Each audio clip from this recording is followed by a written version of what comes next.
High high hi hello, good morning good morning. সকাল সকাল ভোটটা তো দিতে যাবেন সবাই। আজকে হঠাৎ করে পেপারটা খুললাম, টাইমস অফ ইন্ডিয়া। ভাবলাম বাবা, ভোটের দিনেও আজকে ভোটের প্রচার। দেখলাম যে এখানে হচ্ছে একটা পদ্ম ফুলের বিজ্ঞাপন, বিজেপিকে ভোট দিন লেখা আছে। বাহ, ভালো। কিন্তু তার পাশে ভাবলাম বা টাইমস অফ ইন্ডিয়া খালি বিজেপির অ্যাডভার্টাইজমেন্ট দিয়েছে। তারপরে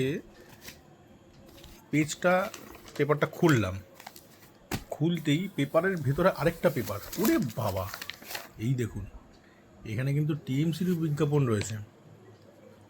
টাইমস অফ ইন্ডিয়া কিন্তু খুব সেফ খেললো। খালি এনাদেরকে খুশি করেনি, এনাদেরকেও কিন্তু খুশি করতে হয়েছে। জোকস অ্যাপার্ট, তাড়াতাড়ি গিয়ে সবাই ভোটটা দেবেন, ভোটাধিকার প্রয়োগ করুন। এবার আপনাদের ওপর ডিপেন্ড করছে, জলদি জলদি গিয়ে ভোট দিন। চলুন, বাই।